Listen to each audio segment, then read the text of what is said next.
Hello everyone, myself Sheena Gupta from Commerce Pathshala. So today we are starting with a chapter named Rural Development from your Indian Economy. Indian Economics में से बच्चे Rural Development chapter आज start कर रहे हैं हम. ठीक है, so इस chapter के अंदर actually में क्या चीज़ है वो आपको नाम से ही समझ में आ रही होगी. Rural Development यानी रूरल एरियाज का डेवलपमेंट. रूरल एरियाज का डेवलपमेंट कैसे होता है या कैसे करना चाहिए, क्या चैलेंजेस हैं, रूरल एरियाज में क्रेडिट की क्या दिक्कत आती है, क्रेडिट के लिए क्या क्या सोर्सेज अवेलेबल हैं, वो सारी चीज़ें हम पढ़ने वाले हैं. ठीक है, so this chapter I guess आपका 5 मार्क्स तक का आता है, 5 to 6 मार्क्स तक का आता है. एज एन कोई बाइफिकेशन नहीं है बिकॉज एक पर्टिकुलर यूनिट आपका ये जो है 22 मार्क्स का आता है, तो उसमें काफ़ी सारे चैप्टर्स हैं. सो this is one of the chapter. लेकिन हाँ, ऐसा नहीं है कि बिल्कुल एंटायरली स्किप हो जाता है ये. इसमें से you will see questions in your board exam, 1 marker question, 2 marker, 3 marker questions, 4 marker questions तक इस चैप्टर में से आ जाते हैं. ठीक है, सो मैं साथ साथ बताती रहूंगी कि बेसिकली ये 1 मार्क में आता है, इसको मार्क करो, this is important, this is you can read it out only. इस तरीके से हम चलने वाले हैं. ठीक है, so before starting with anything, सबसे पहले तो हम रूरल डेवलपमेंट की डेफिनेशन देख लेते हैं. दैट इज इंपॉर्टेंट है 1 मार्कर के पॉइंट ऑफ व्यू से रूरल डेवलपमेंट. अच्छा, वन मोर थिंग, जैसे कि आपको पता है यार, इंडियन इको स्टार्ट कर रहे हैं हम. ठीक है, इंडियन इको का कोई भी चैप्टर पढ़ने जा रहे हैं. सो आई टोल्ड यू कि अपने मॉड्यूल्स अपने पास रखना. सो आपके मॉड्यूल जो है रूरल डेवलपमेंट का, उसको फटाफट से निकाल लीजिए and keep it with you. I don't know, last के जो मॉड्यूल्स आपको थर्ड स्लॉट में मिले उसमें से होगा वो module. So check it out, I don't remember the number and all. तो उसको आप एक बार ओपन करके देख लीजिए. रूरल डेवलपमेंट, जल्दी से अपने मॉड्यूल्स निकालिए, take out a pen, pencil, whatever, and of course dictation तो होने ही वाली है. ऑल्दो बोर्ड अच्छा खासा भरा हुआ है, तब भी हर एक पॉइंट की आपको डिक्टेशन होने वाली है. सो अपना रजिस्टर भी निकाल लीजिए, pen, pencil for marking in the module and module. ये चारों चीजें निकाल लीजिए, module, pen, pencil and your register. जल्दी हो गया? ठीक है, क्विकली हो जाता ना ऑनलाइन में. चलो ओके. सो अच्छा, ऐसा नहीं है कि जैसे मैं साइड हो रही हूँ तो आप you just pause the video and note down करना शुरू कर दो, क्योंकि हर एक के साथ हम पॉइंटर्स लिखने वाले हैं. तो जैसे जैसे मैं समझाऊंगी वैसे वैसे साथ साथ आप लिखेंगे. ठीक है, तो सबसे पहले रूरल डेवलपमेंट क्या होता है, व्हाट इज रूरल डेवलपमेंट, या रूरल एरियाज की डेवलपमेंट इज रूरल डेवलपमेंट. अच्छा, किस तरीके से डेवलपमेंट होगी रूरल एरियाज की? आपने देखा होगा कि रूरल एरियाज में क्या क्या चीज़ों की कमी है. फिजिकल वर्क तो बहुत ज़्यादा होता है वहाँ पर, और किस चीज़ों की कमी है. आई एम आस्किंग अबाउट क्या क्या चीज़ें हमें होता है कि नहीं यार वो चीज़ें वहाँ पे होनी चाहिए. सोशल फैक्टर, सोशल बैकवर्डनेस बहुत ज़्यादा है. अगर हम पैसे की बात करें, मनी रिलेटेड अगर स्टैंडर्ड ऑफ लिविंग की बात करें, यानी इकोनॉमिक, मनी को हम इकोनॉमी से कंसर्न करते हैं ना, तो इकोनॉमिक रिलेटेड चीज़ों की बात करें तो वो भी इकोनॉमिक ट्रांजेक्शन भी कुछ मंदी है as compare to urban areas. Right, हाँ जी. सो हम क्या कह सकते हैं रूरल डेवलपमेंट की डेफिनेशन में? इधर देखो, एक तो आपको जैसे मैंने कहा सोशल डेवलपमेंट करना पड़ेगा और इकोनॉमिक, यानी मनी रिलेटेड, यानी पूरी इकोनॉमी को अच्छे से सर्कुलेट करना पड़ेगा उसमें मनी, प्लस सोशल डेवलपमेंट, दोनों चीजें साथ साथ करनी है. तो सोशियो इकोनॉमिक प्रोसेस होता है रूरल डेवलपमेंट का. एंड कॉन्टिन्यूस एंड कॉम्प्रिहेंसिव में क्या बोल रहे हैं वो कह रहे हैं कि ऐसा नहीं है कि एक बार ही करा खत्म, कॉन्टिन्यूसली चलना चाहिए. सो कॉन्टिन्यूस एंड कॉम्प्रिहेंसिव वर्ड क्यों यूज किया है? कॉम्प्रिहेंसिव मीन्स पूरा इन डिटेल. ऐसा नहीं है हर रोज कर रहे हो, बारी बारी कर रहे हो, एवरी ईयर कर रहे हो, लेकिन ऊपर ऊपर से थोड़ा बहुत देखा खत्म, कोई इफेक्ट नहीं आएगा उसका. या ऐसा भी नहीं है कि बिल्कुल डिटेल में कर रहे हो लेकिन एक बारी करके खत्म.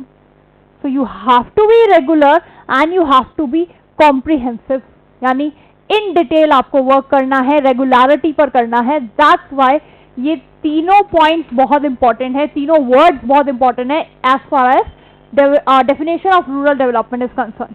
तो क्या क्या चीजें हैं? इट इज अ कॉन्टिन्यूअस, लगातार होता है, कॉम्प्रिहेंसिव, इन डिटेल होता है, क्या? सोशियो इकोनॉमिक प्रोसेस या सोशियो इकोनॉमिक डेवलपमेंट.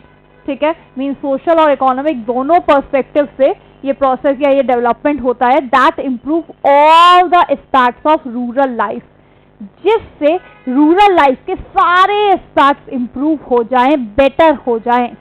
सोशल वाला भी, इकोनॉमिक वाला भी, दोनों को जुड़ के socio economic aspects of rural development improve हो जाएंगे. So it is a continuous and comprehensive process. अपने आप डेफिनेशन बनाना चाहते हो, वेल एंड गुड, लेकिन अगर प्रॉपर डेफिनेशन की बात करें तो इसी को ही याद करना, बिकॉज मैंने एक एक वर्ड खोल के आपको बताया है कि why each and every word in this definition is important, right. तो ये तीन चीजें आपको जरूर रिफ्लेक्ट करना चाहिए आपके आंसर में। क्या क्या चीज है? कॉन्टिन्यूस होता है, लगातार होता है, ठीक है, और ऐसा नहीं है ऊपर ऊपर से कर रहे हैं, डिटेल में होता है, या ये भी नहीं है एक बार डिटेल में कर रहे हैं, कॉन्टिन्यूस होता है। तो कॉन्टिन्यूस एंड कॉम्प्रिहेंसिव, और नहीं एट, तो continuous and comprehensive socio economic process, social और इकोनॉमिक दोनों फैक्टर्स को कंसिडर करते हैं, तब जाके ओवरऑल डेवलपमेंट, ओवरऑल इंप्रूवमेंट होता है रूरल लाइफ का। सो that is rural development. Hopefully definition आपको याद हो गई होगी, या क्या चीजें आपको याद करनी है उसका हिंट तो पता चल गया होगा। 1 मार्कर में काफी बार देखने को मिलता है आपको।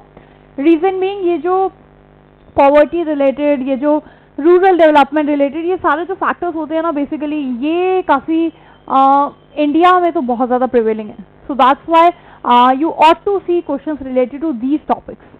बहुत बार आपको इन टॉपिक्स से रिलेटेड क्वेश्चंस आपको बोर्ड एग्जाम में देखने को मिलते हैं।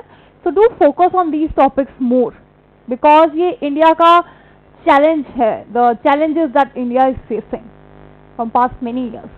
तो इसीलिए ये टॉपिक्स आपको कह सकते हो कि हाँ सम ऑफ द फेवरेट टॉपिक्स हैं अकॉर्डिंग टू CBSE।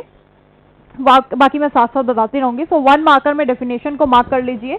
नेक्स्ट अब हम देख रहे हैं क्या बोल रहा है इसके अंदर, की इश्यूज या चैलेंजेस या प्रोसेस। आपके मॉड्यूल में सिर्फ प्रोसेस हेडिंग लिखी है, उसके साथ मैंने यहाँ पे एड ऑन किया है वाई। पास्ट ईयर्स में ना किस तरीके से क्वेश्चन आ जाता है, what are the key issues, what are the key challenges, कोई भी ऐसा क्वेश्चन, ठीक है, that are prevailing in rural area, या that are in the hindrance of rural development. क्या क्या इश्यूज हैं रूरल डेवलपमेंट में, या क्या क्या चैलेंजेस हैं जिसको हमें पूरा करना है फॉर रूरल डेवलपमेंट। तो आप क्या सोचते हो, यार हमें तो सिर्फ प्रोसेस बताया था, पूरे चैप्टर में कहीं भी नहीं है। तो प्रोसेस ही आपका चैलेंजेस है। मैम कैसे? प्रोसेस तो हो गया कि क्या क्या चीजें हम करेंगे, किस किस तरीके से रूरल डेवलपमेंट होगा। तो जो जो चीजें करेंगे, यानी जो जो चीजें चेंज करेंगे, एक तरीके से वही तो इश्यूज हैं, तभी तो उन्हें चेंज करना है, या एक तरीके से वही तो चैलेंजेस हैं जिनको हमें चेंज करके रूरल डेवलपमेंट लाना है। सो दैट्स व्हाई सारे पॉइंट्स वही होते हैं। समझ में आया क्या बोल रही हूँ? अब जैसे अगर हम पॉवर्टी की बात करें, पॉवर्टी तो सब में चैलेंज है, poverty is any day challenge in India for any problem, ठीक है। सो दैट्स व्हाई इसकी मेमोरी टेक्निक भी आपको दिख रही होगी, फिर पॉवर्टी, हर बार पॉवर्टी आ जाता है, सो दैट्स व्हाई फिर पॉवर्टी, ठीक है। So poverty is any day challenge of any problem in India. तो वो क्या बोल रहा है इसके अंदर कि basically how a challenge can be a process.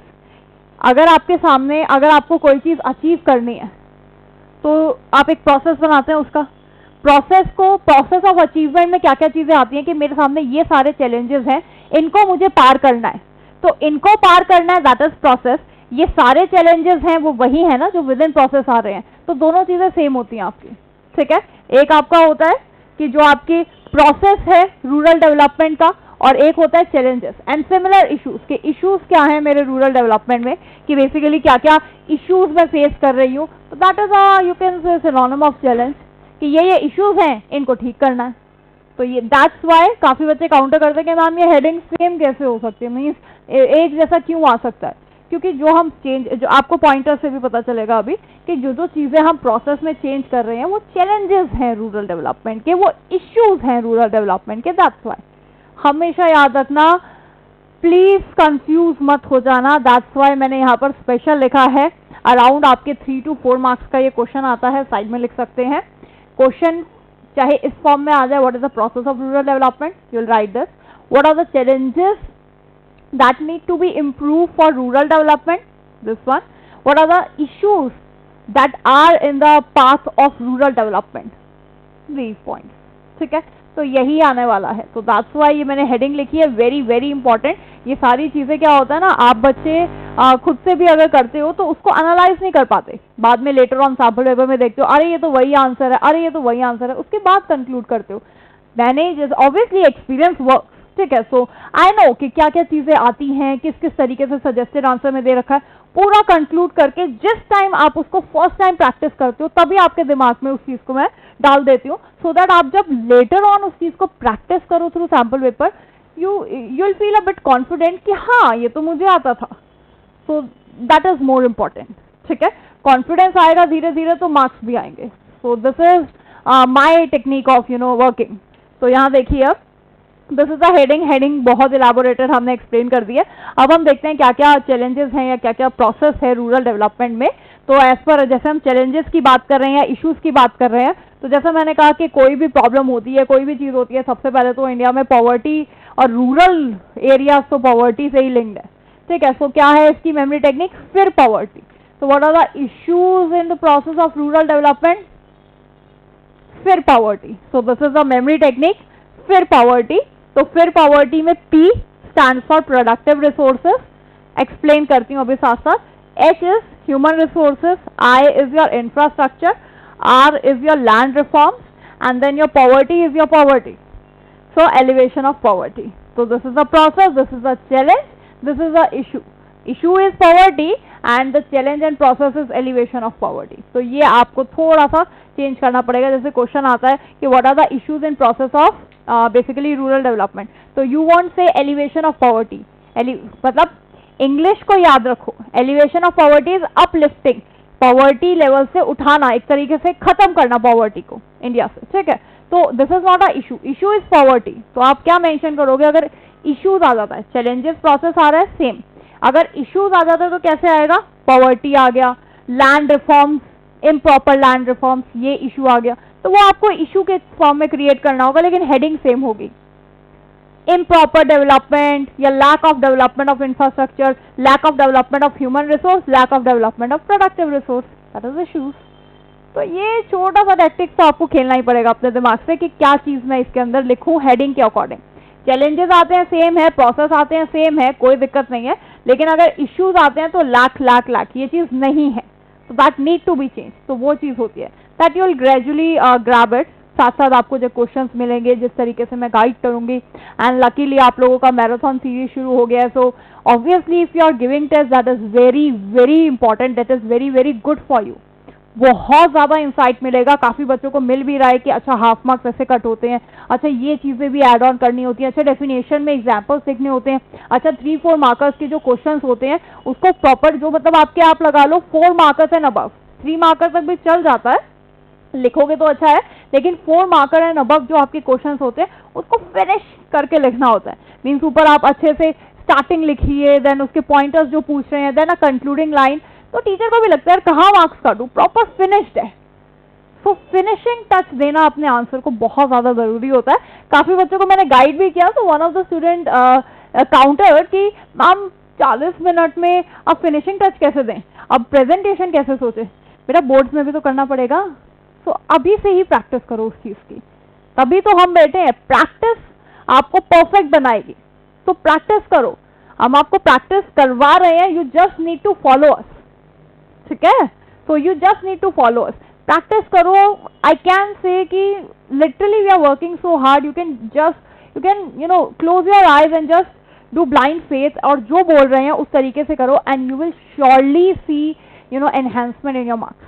आपके मार्क्स में इम्प्रूवमेंट, एनहांसमेंट जरूर होगी, जरूर. आपकी थॉट प्रोसेस में किस तरीके से चीज़ों को लिखना होता है. I am not talking about just mark for class 12, but yes आप फर्दर स्टडीज में भी जाते हो तो भी आपको पता चलेगा कि थियोरेटिकल पॉइंट ऑफ व्यू से और प्रैक्टिकल पॉइंट ऑफ व्यू से पर्टिकुलर क्वेश्चंस में, पर्टिकुलर मार्क्स में, पर्टिकुलर चीज़ में किस तरीके से मुझे अपने आंसर को प्रेजेंट करना होता है. इनफैक्ट आप अपर लेवल पे भी जाते हो तो आपको पता होगा कि यार सामने वाले को अगर मुझे कुछ बोलना है, कुछ समझाना है, कुछ बताना है, तो मुझे अपने आंसर को किस तरीके से स्टार्ट करना है. तो वो भी आपको धीरे धीरे खुद ही में इम्प्रूवमेंट होता रहेगा. So don't worry about that. ठीक है, हाँ, डू आस्क योर डाउट्स, तो ही आपको पता चलेगा और ज्यादा कि हाँ यार क्या चीजें मुझे इम्प्रूव करनी है. ठीक है, सो इनफ ऑफ ऑल दिस. लेकिन अभी हमारा बहुत लेंदी होने वाला है. अगर यही सब चलता रहा तो जल्दी से हम इसको करेंगे. Main focus should be on this. Okay, so key issues and challenges in the process of rural development. क्या क्या चीजें हैं प्रोसेस ऑफ रूरल डेवलपमेंट में. तो सबसे पहला है आपका डेवलपमेंट ऑफ प्रोडक्टिव रिसोर्सेज. मतलब हमें प्रोडक्टिव रिसोर्सेज पर ध्यान देना है. जो भी मतलब एक तरीके से प्रोडक्टिव रिसोर्सेज मतलब हो गया कि यार एक्सेप्ट फार्मिंग, जो भी और अदर ऑल्टरनेटिव हमारे पास चॉइसेस हैं, डाइवर्सिफिकेशन है, फिशरीज को कितने सारे लाइव स्टॉक वगैरह, बहुत सारे नर्सरी या बहुत सारी चीज़ें होती हैं, डॉल मेकिंग, रूरल एरियाज में आप देखते होंगे बहुत सारी चीज़ें हैं, जैसे सेल्फ हेल्प ग्रुप से काफ़ी जो वुमेन होते हैं वो बेसिकली पापड़ वगैरह बनाते हैं और बहुत फेमस हुए थे वो सारी चीज़ें। तो उस चीज़ों में हमें ज़्यादा फोकस करना चाहिए अगर हमें रूरल डेवलपमेंट करना है तो, क्योंकि सिर्फ और सिर्फ फार्मिंग में फोकस करोगे, ऑल्दो 70-80% पॉपुलेशन फार्मिंग में लगे तो we should focus on that, लेकिन अगर हम उसी पर ही सिर्फ सोलली फोकस करेंगे तो बाकी लोगों का क्या, और जो डिस्गाइजली अनएम्प्लॉयड है, मतलब जो दिख रहे हैं वहाँ पे एम्प्लॉयड है लेकिन एक्चुअली में उनका कोई काम नहीं है, उनका क्या, तो ऑल्टरनेटिव भी ढूंढने पड़ेंगे। तो वो आता है आपका प्रोडक्टिव रिसोर्सेज में। अगर प्रोडक्टिव रिसोर्सेज को डेवलप करो ताकि रूरल डेवलपमेंट, रूरल एरियाज में भी डेवलपमेंट हो, काफी सारी चीजें चले except farming means in addition to farming, sorry, तो फार्मिंग भी हो और बाकी सारी चीजें भी हो, तभी तो एक फुल फ्लेज डेवलप्ड एरिया दिखेगा। वो सिर्फ फार्मिंग ही होगी तो वो तो फिर गांव ही हुआ ना। तो that is a major concern here. Next is development of human resources any day. Skilled labour होगी तो बेटर काम कर पाएगी, एजुकेटेड लेबर होगी तो standard of living, better choices, वो सारी चीजें होने वाली हैं। तो that should be the main focus in this rural development. Rural areas में लोगों को एजुकेट करो, लोगों को हेल्दी बनाओ, लोगों की स्किल्स एनहांस करो, ट्रेनिंग वगैरह, वो सारी चीजें, ठीक है। उसके बाद development of infrastructure any day. Rural areas में इतनी सारी चीजें हो जाती हैं लेकिन उसका प्रॉपर रिजल्ट नहीं निकल के आता क्योंकि इंफ्रास्ट्रक्चर ही नहीं है। इंफ्रास्ट्रक्चर इंक्लूड्स कोई भी चीज है, आप अर्बन एरियाज में रह रहे हो, you have wifi at your home, you have clean तो नहीं, हाँ, लेकिन रोड्स हैं आपके पास, ठीक है, क्लीन भी है, but if you compare foreign countries then obviously थोड़ा सा इंडिया को और ज़्यादा मेहनत करने की ज़रूरत है। लेकिन ठीक है, यहाँ घर बैठे बैठे तो obviously we can say clean नहीं है, समथिंग, जब तक until and unless we'll contribute, each and every of us contribute, तब तक कुछ नहीं होगा। तो वो चीज़ें तो हमारे पार्ट पर हैं, we should do it. At least अपने आसपास के एरिया को क्लीन रखो, हर कोई रखेगा तो पूरा एरिया क्लीन हो जाएगा। So that is the tip for you. Okay, so उसके बाद वो क्या बोल रहा है कि बेसिकली इंफ्रास्ट्रक्चर में आपके रोड, बिल्डिंग वगैरह ये सारी चीज़ें डेवलप करो तो एक पॉश एरिया, एक स्टैंडर्ड ऑफ लिविंग, वो सारी चीज़ें दिखती हैं रूरल एरियाज में। लेकिन हर चीज़ अंडर डेवलप है, स्कूल्स अच्छे नहीं है क्या, बने ही नहीं है, हाफ बिल्ड, कच्चे हाउसेस, ये सारी चीज़ें हैं। तो infrastructure need to be develop in rural areas rural development के लिए। Next is your land reforms. Land reforms तो इंट्रोड्यूस हो ही गए हैं, उसी को ही रिलेटेड बात कर रहे हैं कि एक्चुअली में जो टिलर्स हैं, जो कल्टीवेट, जो वर्क कर रहे हैं लैंड पर, उन्हीं को ही लैंड दी जाए, अच्छा मोटिवेशन होगा उनको, और सारी फैसिलिटीज प्रोवाइड करी जाए इरिगेशन वगैरह की। तो वो सारी चीज़ें लैंड रिफॉर्म्स में बात कर रहे हैं। पर्टिकुलर फार्मिंग रिलेटेड हो गया ये। Elevation of poverty any day, we need to elevate poverty. Poverty chapter में पूरा आपने पढ़ा है कि यस, हमें basically poverty is a major challenge, तो वो चीज़ तो हमें करनी है इंडिया को ग्रो करने के लिए। एंड मेजर वो बात करते हैं कि चलो ठीक है, अब तो शिफ्ट हो रहा है रूरल से अर्बन एरिया क्योंकि दे आर माइग्रेटिंग, लेकिन वैसे जो मेजर जो स्टार्टिंग है, बिगनिंग है पॉवर्टी की, that is in the rural areas. तो वो उस पर फोकस हमें करना चाहिए, प्रोग्राम्स वगैरह लॉन्च करके, वो सारा आप लिख सकते हो फ्रॉम द पॉवर्टी चैप्टर, ठीक है। सो एक बारी मैं इसको प्रॉपर बड़ा आपको नहीं डिक्टेट कराऊंगी because you have the module with you, ठीक है। अब इसको किस तरीके से करेंगे, हिंट फॉर्म में। हिंट फॉर्म में कैसे कि जिन बच्चों को लगता है कि सेंटेंस फॉर्मेशन अच्छा है, बना लेते हैं अपने आप। So what they will do, headings को याद करेंगे through memory technique, hint form को पढ़ के चले जाएंगे। हिंट फॉर्म भी बिल्कुल ऐसा नहीं है कि अगर आप एग्जैक्ट लिख दोगे तो मार्क्स कट हो जाएंगे, लेकिन हाँ, कभी कभार जैसे कहीं पे तो बिल्कुल परफेक्ट होगा, कहीं पे ऐसे होता है ज्यादा मार्क्स का आ जाता है, यू नीड टू एक्सपैंड, तो वो आपको थोड़ा सा मॉड्यूल से कंसल्ट करना पड़ेगा। हिंट फॉर्म में आपको एटलीस्ट समझ में आ जाएगा कि इस पर्टिकुलर हेडिंग में मुझे किस सिनेरियो में लिखना है, तो वो बहुत ज्यादा इंपॉर्टेंट होता है later on when you do revision. तो ये जो नोट्स मैं प्रोवाइड करती हूँ, ये रिवीजन के पॉइंट ऑफ व्यू से आपके बहुत ज्यादा इंपॉर्टेंट है। बाकी अगर आप स्टार्ट कर रहे हो तो आई डू प्रेफर कि एक बार तो अपने मॉड्यूल को रीड करो ना यार, उसको पूरा सिंक्रोनाइज वे में आपको प्रोवाइड किया है, तो एटलीस्ट रीड इट वंस। उसके बाद जब आप रिवाइज करो तो आप हमेशा अपना जो मैंने नोट्स डिक्टेट करे हैं वो लिख सकते हो। और वन मोर थिंग फॉर दो स्टूडेंट्स जिनको चाहिए यार 100 on 100 मुझे लाने ही है एट एनी कॉस्ट, मॉड्यूल से पढ़ रहे हो, या तो आप मॉड्यूल से अच्छे से मार्क कर लो, या आपको लगता है कि मैंने नोट्स में जो मैंने बनाया है वो अच्छा है, उसके अंदर ऐड ऑन कर लो अगर आपको कोई पॉइंट एक्स्ट्रा दिखता है, so that you can do. एक जगह पे हर चीज बना लो, ठीक है। तो एक बार ही हम इसको मैं डिक्टेट कर रही हूँ, हम इसे लिखेंगे। की इश्यूज या चैलेंजेस इन रूरल डेवलपमेंट या process of rural development. Point number 1, development of productive resources के अंदर क्या आता है, लिखिए। Developing productive resources, productive resources means those resources that will results in development of या फिर production of goods and services in our economy, किसी भी type की goods and services. So development of productive resources of each locality, development of productive resources of each locality to increase employment, to increase employment. हर एक locality में productive resources को develop करना चाहिए employment को increase करने के लिए। ब्रैकेट में लिख लो, particularly other than farming, particularly other than farming. Farming के अलावा बाकी चीज़ों को डेवलप करो। आप स्विंग मशीन्स वगैरह को डेवलप कर सकते हो ताकि लोग वहाँ पे थोड़ा इंटरेस्ट दिखाएं स्टिचिंग एंड ऑल में, ठीक है। एंड लाइफ स्टॉक वगैरह जो होते हैं उनकी मेंटेनेंस के लिए नर्सरी वगैरह डेवलप कर सकते हैं एक एरिया। तो that can be done proper. अगर आप अच्छी लेवल पे बात कर रहे हैं तो प्रोडक्टिव रिसोर्सेज को इस तरीके से आप डेवलप कर सकते हैं। समझ में आया जो एग्जांपल्स दिए? लाइफ स्टॉक मीन्स एनिमल वगैरह को, एनिमल हस्बेंड्री वगैरह, ये सारी चीज़ें, एनिमल्स को फीड करना एंड मिल्क प्रोडक्शन बहुत बड़ा बिजनेस है उसमें भी। तो वो चीज़ें कर सकते हैं एम्प्लॉयमेंट को जनरेट करने के लिए, बिकॉज फार्मिंग और एग्रीकल्चर तो फुल हो चुका है। So you can not generate more and more employment in that area क्योंकि वो ऑलरेडी सेचुरेटेड है। So development of productive resources में क्या लिखा है आपने? Developing productive resources of each locality to increase employment other than farming. Farming के अलावा कुछ और करो, कुछ और डेवलप करो, मशीन्स लगाओ ताकि लोग उसमें इन्वॉल्व हो, स्टिचिंग वगैरह करें, एनिमल्स वगैरह को देखें, उनका मिल्क प्रोडक्शन, वो सारी चीज़ें, तो एम्प्लॉयमेंट इंक्रीज होगी। सेकेंड पॉइंट आपका है, लिख लो, development of human resources. Development of human resources के अंदर लिखो, सिंपल है, वही जो आपने पढ़ा है, एजुकेशन और हेल्थ फैसिलिटीज पे ध्यान देना है। तो proper attention to education and health facilities, proper attention to education and health facilities. अब इसमें क्या कर सकते हो? ह्यूमन, ऑब्वियसली HCF चैप्टर पूरा पढ़ के आ रहे हो, ह्यूमन कैपिटल फॉर्मेशन, तो इसके अंदर 1-2 पॉइंट्स तो लिख ही सकते हो पूरे चैप्टर में से। तो वाई टू रीड और why to learn from module, इतना सारा अगेन एंड अगेन डिफरेंट बनाओ ना अपने आप।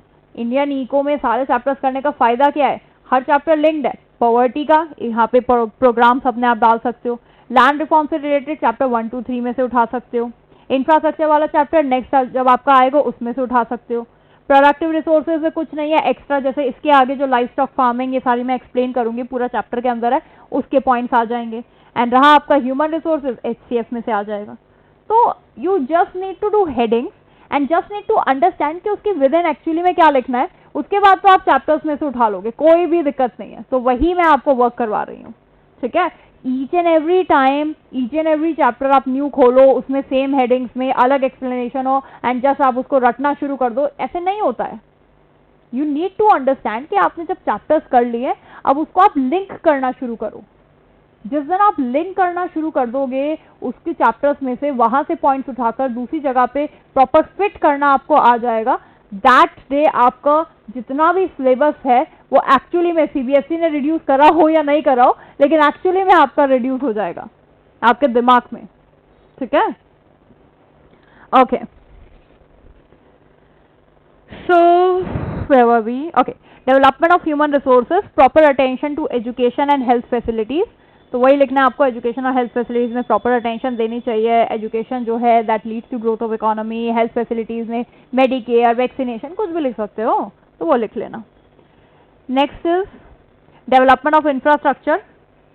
इंफ्रास्ट्रक्चर में कौन कौन सी डेवलपमेंट करनी होती है? Electricity, irrigation, transportation, marketing, health facility, कुछ भी इंफ्रास्ट्रक्चर। वाईफाई कर दो, कम्युनिकेशन हो गया वो। लिखिए, डेवलपमेंट ऑफ इंफ्रास्ट्रक्चर में improvement in electricity, irrigation, marketing, electricity, irrigation, marketing, transportation and health facilities. and health facilities. Electricity, irrigation, marketing, transportation and health facilities. Next is land reforms. Next is your land reforms. लिखिए इसके अंदर land to tiller bracket में poor farmers, land to tillers bracket में poor farmers,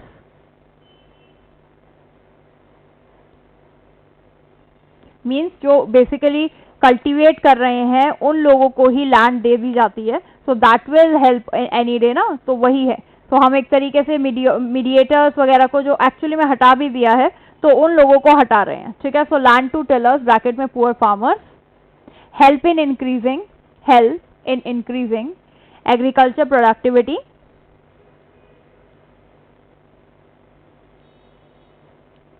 help in increasing agricultural productivity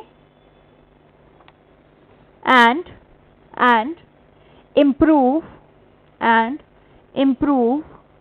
socio-economic conditions of rural poor and improve socio-economic conditions of rural poor by distributing them sufficient amount of land. By distributing them sufficient amount of land. By distributing them sufficient amount of land. मतलब वो क्या बोल रहा है कि poor farmers को land दे दी जाए, उससे क्या होगा, एग्रीकल्चर की प्रोडक्टिविटी भी इंक्रीज होगी और इनका भी सोशो इकोनॉमिक डेवलपमेंट होगा क्योंकि land sufficient amount of land distribute हो रही है इनको. ठीक है, पुअर फार्मर्स को. Last is your elevation of poverty. Elevation of poverty. तो इसमें आप पूरा प्रोग्राम्स वगैरह वो सारी चीजें थोड़ा सा एक लाइन मेंशन कर सकते हो. मैं जस्ट हिंट लिखवा रही हूँ, वो लिख लो. Steps to elevate poverty.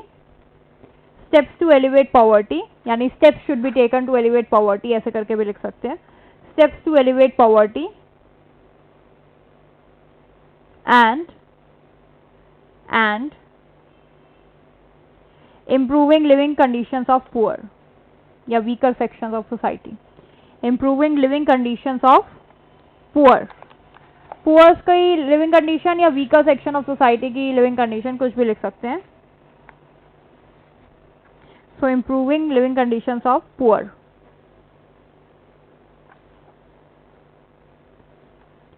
समझ में आया कि इश्यूज या चैलेंजेस या प्रोसेस क्या है रूरल डेवलपमेंट का. ठीक है, इसमें एक आपको सबसे पहले तो एक यहाँ पर मेमोरी टेक्निक है, फिर पॉवर्टी फिर दोबारा हो रही है. ठीक है, उसमें आप उसके बाद एक और चीज याद कर सकते हो कि तीन चीजें तो डेवलप ही हो रही हैं. एक तो आपका प्रोडक्टिव रिसोर्सेज पी से, फिर एच से human resources, development of human resources, वहां पे development of productive resources, then I से इंफ्रास्ट्रक्चर, डेवलपमेंट ऑफ इंफ्रास्ट्रक्चर. तो ये आ गए आपके 3 पॉइंट्स. उसके बाद आपका are is reforms, land reform, and last poverty is elevation of poverty. तो ऐसे हमारे 5 पॉइंट्स आ गए कि what are the challenges in basically development of in rural development. ठीक है, और उसके अंदर छोटा सा आप लिख सकते हैं कि बेसिकली प्रोडक्टिव रिसोर्सेज डेवलप करने चाहिए हर एक लोकेलिटी में अदर देन फार्मिंग, ताकि एम्प्लॉयमेंट इंक्रीज हो सके. उसके बाद आपका ह्यूमन रिसोर्सेज का एजुकेशन और हेल्थ में कंट्रीब्यूट वगैरह करें, बेटर हो पाएगा.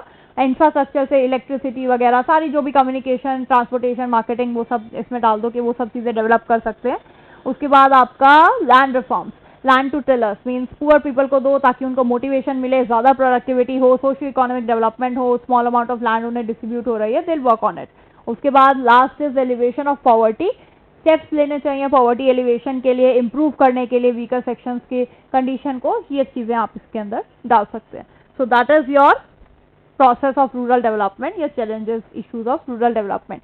नेक्स्ट हम देख रहे हैं कि यार क्यों रूरल एरियाज में पर्टिकुलरली क्रेडिट बहुत ज़्यादा इंपॉर्टेंट होता है. वो देखेंगे हम कि why in rural areas credit facility is very important, that will see. ठीक है, उसके बाद हम देखेंगे कि यार क्रेडिट फैसिलिटीज किस किस फॉर्म में अवेलेबल है सोर्सेज ऑफ क्रेडिट वाली हेडिंग के अंदर. राइट, यही देखेंगे. बाकी आपका क्रिटिकल अप्रेजल है. And that's it for today's class. सुनने में कितनी छोटी लग रही है, थोड़ी सी डिक्टेशन वगैरह होगी, so that you have to do.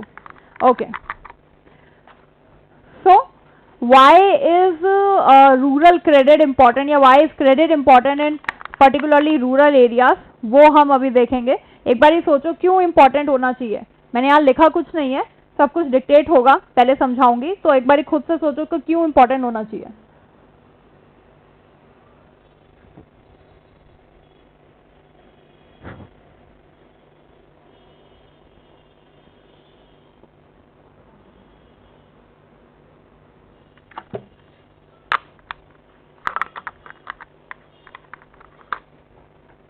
अब वो क्या बोल रहा है इसके अंदर कि रूरल एरियाज में क्या होता है, ज़्यादातर लोग फार्मिंग में है, ठीक है। अब फार्मर्स के लिए क्या होता है कि ऑब्वियसली पहले उन्हें इन्वेस्टमेंट करनी पड़ेगी, मीन सीड्स वगैरह सो करने पड़ेंगे, देन हार्वेस्ट आएगी, उसके बाद उसे कट ऑफ करके उसको सेल ऑफ करना पड़ेगा, उसके बाद पैसा आता है।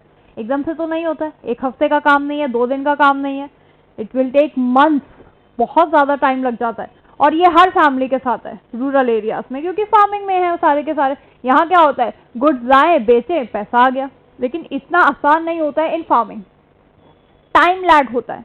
अब ये जो टाइम लैग है, इस वजह से क्या होता है, obviously they are already they are poor, और उसके बाद पहले वो इन्वेस्टमेंट करें और तब भी एकदम से रिटर्न नहीं आएगा, रिटर्न आएगा धीरे धीरे, पैसा आएगा धीरे धीरे।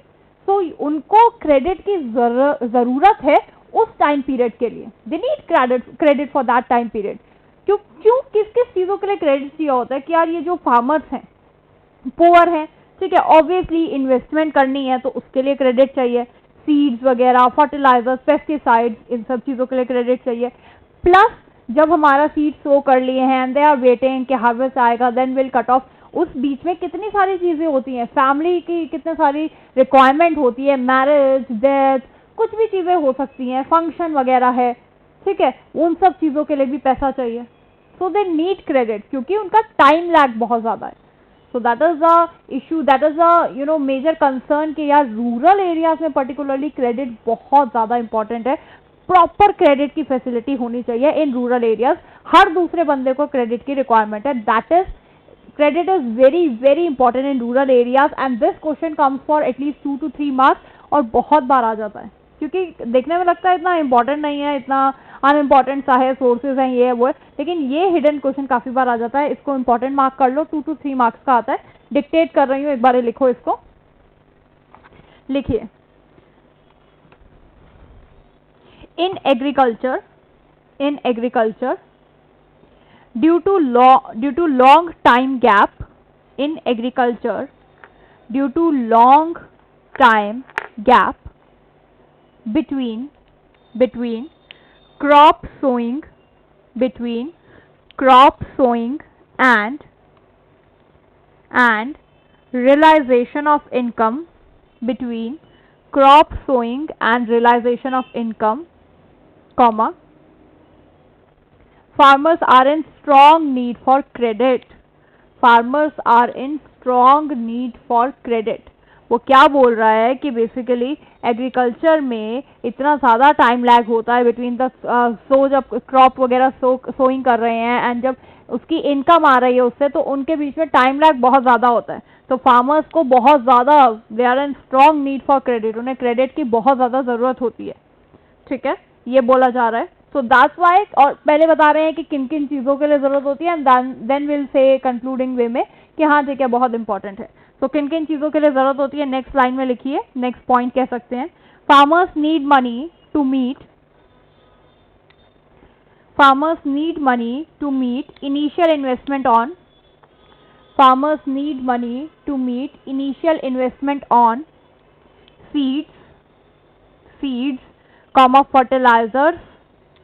seeds, comma fertilizers, comma implements,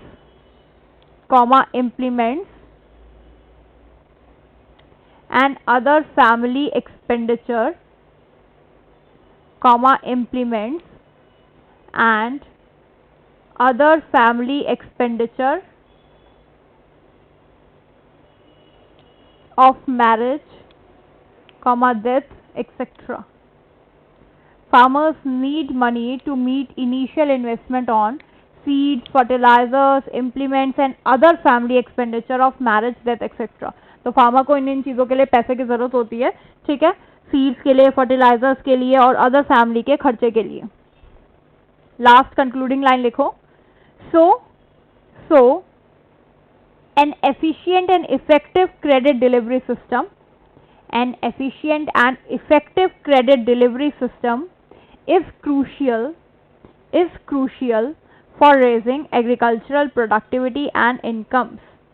An efficient and effective credit delivery system is crucial, बहुत ज़्यादा important है for raising agriculture productivity and income. Agriculture की प्रोडक्टिविटी और इनकम रेज करने के लिए ये तो बहुत ही ज़्यादा important है, ऐसा वो कह रहा है इसके अंदर. ठीक है, सो पता चल गया क्यों रूरल क्रेडिट इंपॉर्टेंट है रूरल डेवलपमेंट के लिए, क्योंकि ऑब्वियसली यार हर दूसरे बंदे को क्रेडिट की ज़रूरत है, अदरवाइज ही और शी जो भी हैं काम कर रहे हैं they will be trapped in debt trap. ठीक है, डेट ट्रैप में फंस जाएंगे वो बहुत बुरी तरीके से. तो उन्हें क्रेडिट की ज़रूरत है, एक रिलायबल क्रेडिट सोर्स की ज़रूरत है, अदरवाइज वो अपनी कंजम्पशन नीड्स भी फुलफिल नहीं कर पाएंगे और ज़्यादा बेसिकली पुअर हो जाएंगे, बिलो पॉवर्टी चले जाएंगे, बिलो पॉवर्टी लाइन चले जाएंगे, तो वो सारी दिक्कत आने वाली है. तो दैट्स वाई अगर रूरल एरियाज को डेवलप करना है तो क्रेडिट की फैसिलिटी पक्की होनी बहुत ज़्यादा ज़रूरी है, because there is a time lag की वजह से. तो time lag is a major hero here कि टाइम की वजह से सोइंग और रियलाइजेशन ऑफ इनकम का जो गैप होता है उसकी वजह से क्रेडिट की ज़रूरत बहुत ज़्यादा पड़ रही है. So that is a important thing, that is one of the important question 2 और 3 मार्क्स का जो आता है. नेक्स्ट हम देख रहे हैं what are the sources of rural credit. ये तो हो गया, चलो ठीक है, क्रेडिट की बहुत ज़्यादा ज़रूरत है. अब क्या सोर्सेज अवेलेबल हैं रूरल एरियाज में क्रेडिट के लिए, कौन कौन से सोर्सेज अवेलेबल है वो देख रहे हैं. तो सबसे पहले नॉन इंस्टीट्यूशनल सोर्सेज, प्राइवेटली जो लोन वगैरह ले लेते हैं, और फिर गवर्नमेंट के पार्ट पे क्या हो रहा है, इंस्टीट्यूशनल सोर्सेज. ठीक है, इंस्टीट्यूशनल सोर्सेज जैसा कि आपको पता चल रहा होगा कि इतना ज़्यादा डेवलप नहीं होगा ऑब्वियसली, क्योंकि इनएडिक्वेसी बहुत ज़्यादा प्रिवेल करती है हर जगह पे. लेकिन ठीक है, लेट्स सी कि नॉन इंस्टीट्यूशनल क्या होते हैं, प्राइवेट से जब हम लोन उठाते हैं उनकी क्या कैटेगरीज हैं, और इंस्टीट्यूशनल क्या होते हैं, वो सारी चीज़ें. तो यहाँ देखिए सबसे पहले नॉन इंस्टीट्यूशनल सोर्सेज, कौन कौन से हमारे नॉन इंस्टीट्यूशनल सोर्सेज हैं रूरल क्रेडिट के रूरल एरियाज में. ठीक है, सो सबसे पहला इसकी मीनिंग कर लेते हैं, उसके बाद मेमोरी टेक्निक भी पढ़ लेंगे.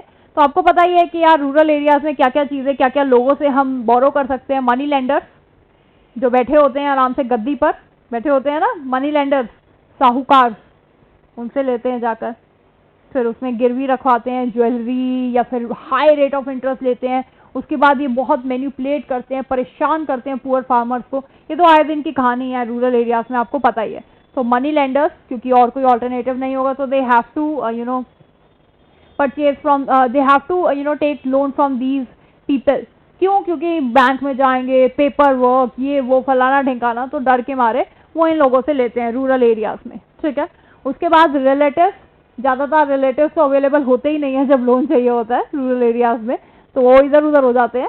लेकिन हाँ ठीक है, जब रिलेटिव से लोन लेते हैं तो without any interest after harvest return कर सकते हैं. लेकिन वो केस यही होता है कि हिडन उनका कहीं ना कहीं बेनिफिट होता है, आजकल तो कौन ही अपना है, तो वो चीज़ का होता है रूरल एरियाज में के पैसे के मामले में.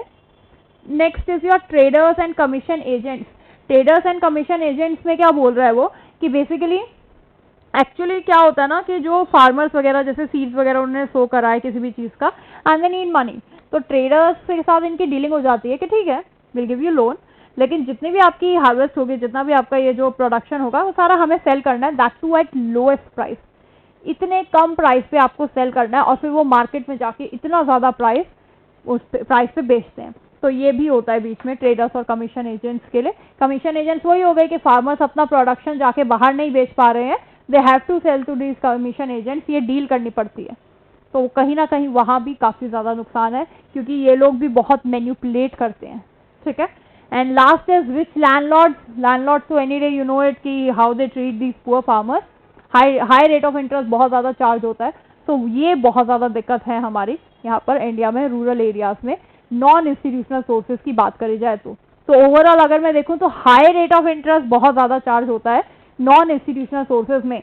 सच में आपको पता भी नहीं होगा, इतना इंटरेस्ट, जितना लोन वो उठाते हैं इतना % उनको इंटरेस्ट पे करना पड़ता है, कि अगर वो कुछ कुछ ईयर्स के लिए लोन उठाते हैं, तो अगर सपोजिंगली उन्होंने 50,000 का लोन लिया है, तो आफ्टर अ ईयर इतना इंटरेस्ट हो जाता है कि बेसिकली उन्हें पे ऑफ करना पड़ रहा है उसका डबल.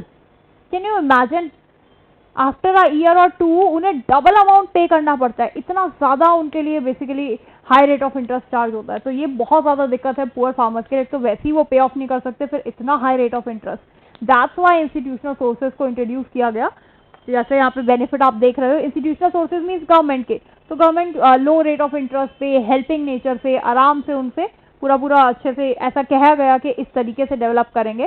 तो that's why the benefit of non institutional sources is cheap rate of interest, interest cheap rate पे मिल जाता है and they help in raising agriculture productivity और पुअर का ओवरऑल स्टैंडर्ड ऑफ लिविंग और इनकी इनकम मैक्सिमाइज करने की कोशिश करते हैं कि एक्चुअली में किस चीज़ के लिए चाहिए, इरिगेशन के लिए चाहिए तो इजीली दे देते हैं। इस तरीके से बेसिकली जो गवर्नमेंट के अंडर आते हैं इंस्टीट्यूशन, रिकॉग्नाइज्ड इंस्टीट्यूशंस वगैरह जो लोन प्रोवाइड करते हैं, तो वे charge low rate of interest, अगर इनसे कंपेयर करें तो बहुत ज़्यादा low rate of interest charge करते हैं।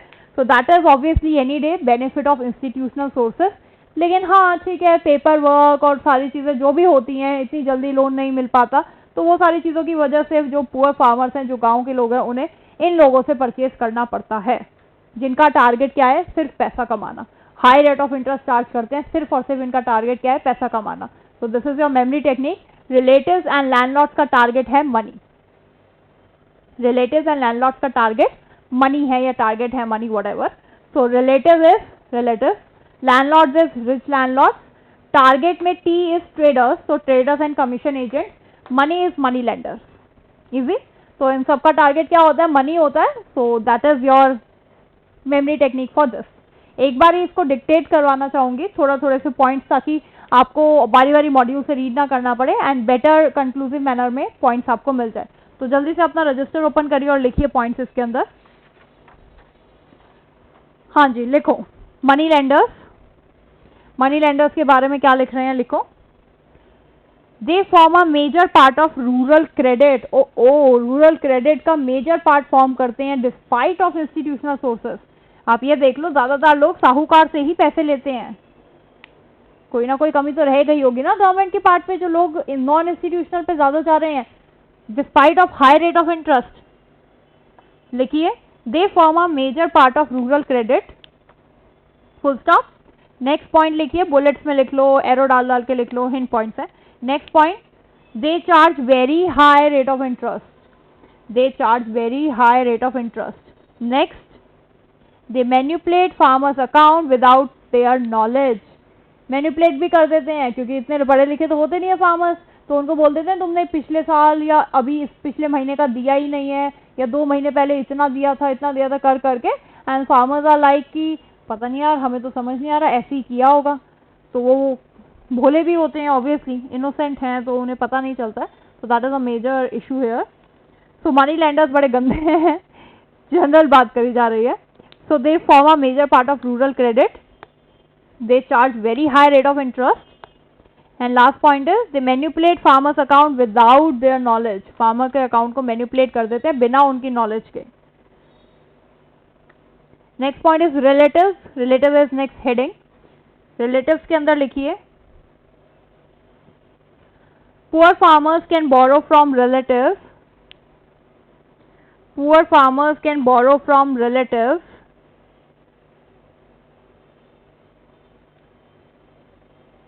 Comma, generally there is no interest, generally there is no interest या no rate of interest, generally there is no rate of interest and the loans can be returned after harvest, and the loans can be returned after harvest। Means वही है कि relatives अगर मान लिया और इतने relative मान गए और इतना मतलब हेल्पफुल हैं कोई, तो फिर ठीक है, चल जाता है। अगर रिलेटिव्स भी ट्रस्ट वर्दी हैं तो कोई दिक्कत नहीं होती, उनसे लोन लिया। ज़्यादातर इनफॉर्मल होता है तो इंटरेस्ट ज़्यादातर कैरी नहीं होता, लेकिन आजकल तो ऑब्वियसली कोई भी फ्री में कुछ नहीं देता है। तो उसके बाद आफ्टर हार्वेस्ट हम लोन रिटर्न कर सकते हैं। इनका बहुत कम क्वांटम होता है ओवरऑल लोन टेकिंग में, मनी लैंडर्स का सबसे ज़्यादा होता है, इनसे लोग सबसे ज़्यादा लेते हैं। Third is traders and commission agents. Third subheading, traders and commission agents में पॉइंट्स लिखिए। High rate of interest is charge, high ROI कर देना, high rate of interest is charge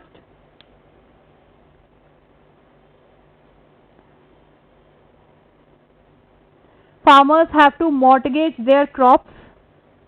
Farmers have to mortgage their crops.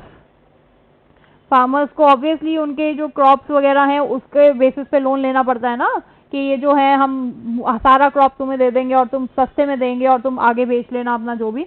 So that is the deal they have to do it. Next, farmers have to mortgage their crops. ये लिख लिया है. Next point. Condition for the loan is the crops will be sold to these traders at low price.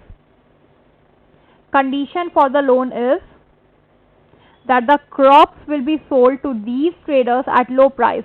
Crops and traders को सस्ते में बेचना ही पड़ेगा इन farmers को, चाहे तैयार होने के बाद उन्हें बहुत हाई रेट ऑफ इंटरेस्ट मिल रहा हो, लेकिन तब भी उन्हें बेसिकली इस पे उन्हें हाई प्राइस मिल रहा हो, लेकिन तब भी वो लो प्राइस पे ट्रेडर्स को बेचना पड़ता है, क्योंकि डील करिए पैसे लिए उनसे. तो ये बहुत मेजर इशू हो जाता है, उनकी ग्रोथ को जो ऑब्स्ट्रक्ट करता है, फार्मर्स की ग्रोथ को. सो condition for loan is crops will be sold to these traders at low prices. Fourth point, rich landlords. Again, they charge high rate of interest and exploit small farmers and tenants. They charge high rate of interest and exploit small farmers and tenants. लिख लिया? They charge high rate of interest and exploit small farmers and tenants. ये complete हो गया. इसके बाद institutional sources की heading डाल के बेनिफिट लिख लो ये दोनों. Cheap rate of interest and help in agriculture productivity and maximising their income, कि these are the two benefits of institutional sources. 1 marker में काफी बार आ जाता है, तो दैट्स वाई जो बोर्ड पे मैंने मेंशन कर दिया है, जो बोर्ड पे चीजें लिखी हैं, इट मीन्स कि वो आपकी 1 और 2 मार्कर और 3 मार्कर और 4 मार्कर में आनी ही आनी है, आ चुकी हैं. तो जो बोर्ड पे लिखा है वो तो आप बिल्कुल भी स्किप नहीं कर सकते. अब आप कह रहे हैं मैम एक के बाद एक सब कुछ ही लिखा है, तो बेटा वो आया होगा ना बारी बारी, ठीक है. काफी चीजें मैं मार्क भी कराती हूँ, डोंट से लाइक दिस कि सब कुछ ही है. कितना आपका पॉवर्टी चैप्टर में लास्ट में कितना वो मैंने स्किप आउट करवाया कि you can read it and something. HCF वाले चैप्टर में भी करवाया है, तो बोलते यार तुम तो. चलो, सो इंस्टीट्यूशनल सोर्सेज में बेनिफिट वही है, चीप रेट ऑफ इंटरेस्ट होता है और हेल्प करते हैं कि एक्चुअली में उनकी डेवलपमेंट हो, एग्रीकल्चर वगैरह की, वो सारी चीज़ें. लेकिन हाँ, काफ़ी लोग फ़ायदा भी उठाते हैं. फिर चीप रेट ऑफ इंटरेस्ट है, लोन उठा लेते हैं कंजम्पशन नीड्स के लिए, कोई प्रोडक्टिविटी नहीं हो रही, कोई प्रोडक्शन नीड्स के लिए नहीं हो रहा है. एंड ऑब्वियसली जब चीज़ें फार्मिंग के लिए यूज़ ही नहीं हो रही हैं, वो लोन और कंज्यूम हो गया, तो कल को रीपे कहाँ से करोगे? तुमने तो उसे कंज्यूम ही कर लिया, अपनी जेब में डाला, खत्म, खाना खाया, खत्म. उसको रीपे कैसे करोगे? रीपे तो तभी कर पाते ना जब तुम बिजनेस में लगाते, अपनी फार्मिंग में लगाते, उससे जो फिर पैसा आता हार्वेस्ट वगैरह सब बेचने के बाद, तो तुम रीपे करते. लेकिन वो तो करा नहीं. तो ये भी एक मेजर इशू होता है जो आपको बाद में दिखेगा, क्रिटिकल अप्रेजल वगैरह में दिख सकता है. नेक्स्ट आप देखिए इसके अंदर, एक तो आपने बेनिफिट देख लिया. अब जैसे इसके टाइप्स देखें तो इंस्टीट्यूशनल सोर्सेज के भी टाइप्स हम देखेंगे. ये भी आपका ज़्यादातर ऐसा नहीं आता है कि सारे बताओ, क्योंकि काफ़ी सारे हैं, तो इसमें क्या आता है ना, पर्टिकुलर आ जाता है. मैं साथ साथ बताती रहूँगी कि कौन से 1 मार्कर में आते हैं, कौन से 3 मार्क्स तक के आते हैं. सिंगल पॉइंट्स इसमें इस तरीके से होते हैं. तो करने सारे ही हैं, ऑब्वियसली उसके लिए मेमोरी टेक्निक प्रोवाइड कर रखी है, लेकिन अलग अलग से भी पूछ सकते हैं, ठीक है. So important form of institutional sources of credit, कि क्या क्या हमारे इंपॉर्टेंट फॉर्म है इंस्टीट्यूशनल सोर्सेज की बात करी जाए. नॉन इंस्टीट्यूशनल में तो क्या क्या है, रिलेटिव्स हैं क्या. अच्छा, मेमोरी टेक्निक क्या थी? रिलेटिव्स और लैंडलॉर्ड्स, यानी रिच लैंडलॉर्ड्स का target, these, traders and commission agents क्या है? मनी. So money lender. तो ये 4 चीजें थी इसके अंदर, और that's why high rate of interest charge करते थे. तो these are the benefit of institutional sources, कि यार चीप रेट ऑफ इंटरेस्ट होता है, असिस्टेंस प्रोवाइड करते हैं एग्रीकल्चर प्रोडक्टिविटी में, इन सब चीज़ों में. And now are the forms of institutional sources of credit, के क्या क्या हमारे फॉर्म्स हैं, ठीक है. फॉर्म्स को हम, ठीक है, पहले पॉइंटर्स करते हैं, उसके बाद मेमोरी टेक्निक, ज़्यादा लिंक होगा, ठीक. सो सबसे पहला हमारा है कोऑपरेटिव क्रेडिट. सिंपल है, जल्दी बताते हैं, उसके बाद डिक्टेट करेंगे थोड़ा थोड़ा. सो कोऑपरेटिव क्रेडिट में एज द नेम सजेस्ट, पूरा कॉपरेशन प्रोवाइड होता है फार्मर्स को, लो रेट ऑफ इंटरेस्ट चार्ज होता है. उनका मेन टारगेट ही इन ये जो इंस्टीट्यूट जो सेटअप होते हैं एज अ कोऑपरेटिव क्रेडिट, इनका मेन टारगेट होता है कि जो डिपेंडेंट हैं मनी लेंडर्स पे जो फंसे पड़े हैं उन फार्मर्स को बेचारों को बाहर निकालना, पूरे कॉर्पोरेशन, पूरा कॉपरेट करके कॉर्पोरेशन देकर। सो दैट इज कॉपरेटिव क्रेडिट, कि बेसिकली इस तरीके से लो रेट ऑफ इंटरेस्ट वगैरह कि उन्हें लोन दे देते हैं कि जाकर मनी लेंडर्स को दे दो, हमें बाद में वापस देते रहना, इस तरीके से उनको निकाल लाते हैं वहाँ से। Next is land development bank. As the name suggest land development, तो लैंड की डेवलपमेंट के लिए जो भी लोन चाहिए होता है, रिपेयरमेंट वगैरह है, इंप्रूवमेंट वगैरह है, उन सब के लिए लोन प्रोवाइड होता है। Next is commercial bank credit. जैसे कमर्शियल बैंक लोन्स देते हैं, सिंपल है, कमर्शियल बैंक सेटअप कर दिया और वो लोन्स प्रोवाइड कर रहे हैं। Commercial bank is normal bank वगैरह। Regional rural bank, as the name suggest regional, मतलब पर्टिकुलर रीजन को प्रमोट करने के लिए या पर्टिकुलर रीजन में बेसिकली कोई लोन वगैरह की फैसिलिटी चाहिए तो वहाँ पर ये बैंक खुलते हैं, पर्टिकुलर रीजन्स में, बैकवर्ड एरियाज वगैरह में, तो वहाँ पर ये फोकस होता है, रीजन्स का फोकस है इस पे। गवर्नमेंट किस तरीके से लोन देती है? इमरजेंसी के केस में फटाफट से लोन चाहिए, इमरजेंसी हो गई, यानी कोई आप लगा लो डिजास्टर वगैरह हो गया, फेमाइन, फ्लड वगैरह हो गए, तो छोटे छोटे से लोन प्रोवाइड करती है, जिसको हम taccavi loan, taccavi means emergency, ठीक है। सो तकावी लोन्स बोलते हैं। 1 मार्कर में आ जाता है, जब मैं डिक्टेट करूंगी तो आई मेक यू राइट कि हाँ इसको टिक करो, 1 मार्कर में आता है, अभी जस्ट समझा रही हूँ मैं। तकावी लोन्स बोलते हैं, 6% रेट ऑफ इंटरेस्ट पे देती है गवर्नमेंट, ये इंटरेस्ट भी आ जाता है, नाम भी आ जाता है 1 मार्कर में, so that is important. Next is NABARD, बहुत बार आ जाता है नबार्ड, ठीक है। एपेक्स बैंक है, सारे बैंकों का बैंक है, तो वो 1 मार्कर में आपको काफी बार मिलेगा। एपेक्स बैंक कौन है, या head of all the bank something something, NABARD, तो वो आपको लिखना है। Next is self help group, ये सब तो आपके 1 मार्कर में बीच बीच में से पूछ रहे थे ना, ये आपका 2 से 3 मार्कर का अलग से आ जाता है। Self help group, micro credit या माइक्रो फाइनेंस, ये क्रेडिट स्लैश फाइनेंस है। माइक्रो फाइनेंस भी अगर हेडिंग आती है micro finance means self help groups के बारे में पूछ रहा है, हेडिंग आती है micro credit means self help group के बारे में पूछ रहे हैं, हेडिंग आती है self help group means self help group के बारे में पूछ रहे हैं, ठीक है। सो सेल्फ हेल्प ग्रुप, इसका मतलब क्या है? खुद की हेल्प खुद करो, ऐसा ग्रुप फॉर्म करो जिसमें सब लोग खुद की हेल्प कर रहे हैं। तो क्या होता है, they just pool out their money, कि बेसिकली एक ग्रुप फॉर्म हो गया, सारे लोगों ने मिलकर एक ग्रुप बनाया, थोड़ा थोड़ा सा जितना पैसा था पूल कर दिया, कुछ पैसा इकट्ठा हो गया, किटी टाइप, कुछ पैसा इकट्ठा हो गया, जिसको नीड है उसको दे दिया particular low rate of interest पे, और फिर आगे वो अपने बिजनेस वगैरह में लगा रहा है, फिर वो पैसा रिटर्न कर रहा है, फिर थोड़ा थोड़ा डाल रहे हैं जिसको नीड है, इस तरीके से सेल्फ हेल्प कर रहे हैं। ये रूरल एरियाज में काफी ज्यादा सक्सेसफुल हुआ पर्टिकुलरली, और बहुत ज्यादा फेमस हुआ, ठीक है। So I make you mark book के अंदर। तमिलनाडु में भी तनवा के नाम से एक बेसिकली वुमेन का वुमेन एम्पावरमेंट के लिए सेल्फ हेल्प ग्रुप एक ऐसा लॉन्च किया था, ठीक है। उसमें वुमेन ने आपस में सारा चीज पूल आउट करके और पूरा बिजनेस चलाया, बहुत फेमस हुआ। So that I make you mark, उसको जस्ट रीड कर लेना एक बारी, 1 मार्कर में आ जाता है वो भी। अगेन डॉल वगैरह बनाई उससे, और बाकी काफी सारी चीजें, मतलब जो घर पे स्टिचिंग वगैरह सारी चीजें हो सकती थी, वो अलग अलग काम किए वुमेन ने, तो वो सारी चीजें हो सकती हैं थ्रू सेल्फ हेल्प ग्रुप। मतलब ये मत सोचो 10-10 रुपए कॉन्ट्रीब्यूट हो रहे हैं, काफी काफी कॉन्ट्रीब्यूट होकर पूरे छोटे छोटे से उनकी बिजनेस खुल जाते थे, तो ये बहुत ज्यादा हेल्पफुल रहा है रूरल एरियाज की अगर बात करी जाए तो।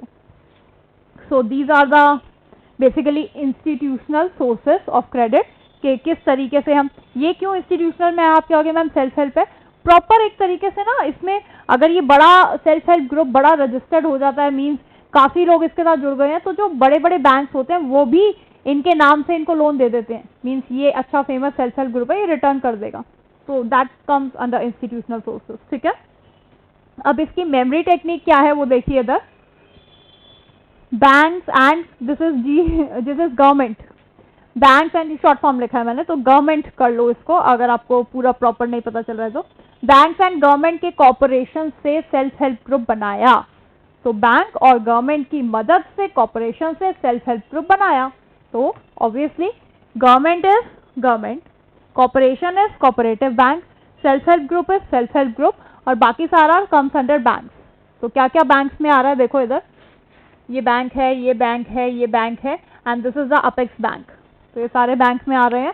तो यहाँ पे देखिए land development bank, CBC is commercial bank credit, RRB is regional rural bank and the NABARD, तो वो सारी चीजें हैं इसके अंदर। बैंक एंड गवर्नमेंट के हेल्प से या कॉर्पोरेशन से हमने एसएचजी सेल्फ हेल्प ग्रुप्स बनाए, तो ये सारे पॉइंट्स इसमें कवर हो जाएंगे। फाइन, इसको लिख लेना। अब एक बार ही मैं डिक्टेट कर रही हूँ आपके इंस्टीट्यूशनल सोर्सेस, उसको लिखिए फटाफट से।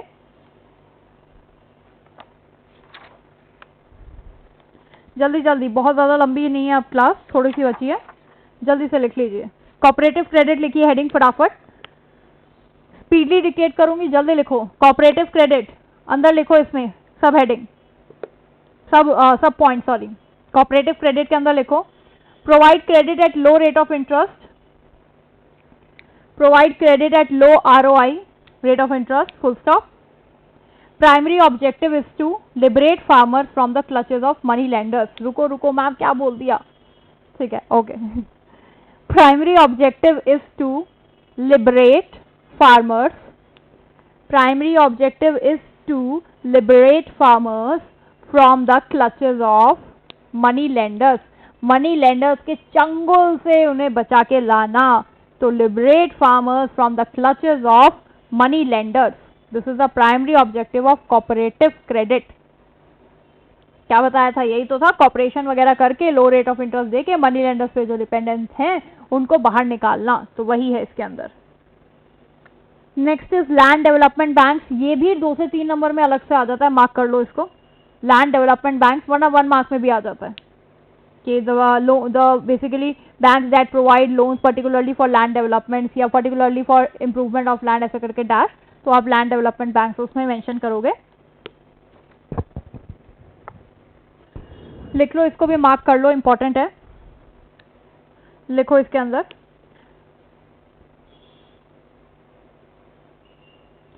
loans are provided for permanent improvement of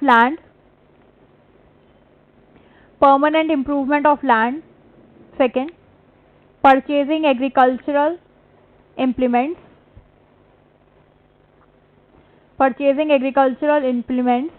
agriculture के जो टूल्स वगैरह वो सारा परचेज करना। थर्ड, रीपेइंग ओल्ड डेट्स, इन चीज़ों के लिए लैंड प्रोवाइड होती है। एंड क्यों इसको लैंड डेवलपमेंट पर्टिकुलरली बोला जाता है? क्योंकि ज़्यादातर लैंड की इंप्रूवमेंट वगैरह के लिए होती है, लैंड पे काम करने के लिए होती है। एंड इसमें जो बेसिकली लोन उठाया जाता है तो लैंड को ही मॉर्टगेज किया जाता है, लैंड के अगेंस्ट बेसिकली लोन उठाया जाता है। तो मॉर्टगेज में लिख लो लैंड। क्रेडिट, या फिर इसको एक्सपैंड करना है तो credit is provided to the farmers against the mortgage of their land. तो मॉर्टगेज इज जो मॉर्टगेज पे रखना होता है एज अ लोन देना, जिसके अगेंस्ट लोन मिलेगा, दैट इज लैंड। लैंड के अगेंस्ट उन्हें लोन मिलता है, so that is land development bank. और लोन किस किस चीज़ों के लिए प्रोवाइड होता है? Permanent improvement of land, purchasing agriculture implements and repaying old dates. Next लिखिए, कमर्शियल बैंक क्रेडिट, जल्दी जल्दी लिखिए। Commercial bank credit, commercial banks have expanded their branches and provide commercial banks have expanded their branches and provide loans to rural poor. Commercial banks have expanded their credit and provide loans to rural poor. Commercial bank ने अपने credit को expand किया है और loan provide किया है poors को।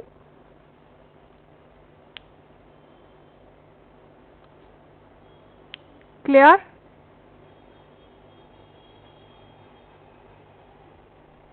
Commercial bank have expanded their branches and provide loan to rural poor. तो बेसिकली क्या है, इसके अंदर आप कुछ भी लिख सकते हो। ये तो जनरल लाइन मैंने एक लिख दी कि कुछ भी समझना है, नॉर्मल लिख सकते हो कि वो लोन प्रोवाइड करते हैं रूरल एरियाज में रूरल फार्मर्स को, इस तरीके से कुछ भी। रीजनल रूरल बैंक, ये भी एक पर्टिकुलर अलग से है, तो इस पर भी क्वेश्चन आ जाता है, मार्क कर लो। Regional rural bank particular regions वगैरह में होते हैं ऐसे ऐसे करके, तो that you will write regional rural bank, match the following में आ जाते हैं, तो यू कैन राइट दैट। लिखो इसके अंदर, they are open in those areas where there are no banks, मतलब बैकवर्ड रीजन में होते हैं काफी ज्यादा ये। They are open in those areas where there are no banks, where there are no banks. Next,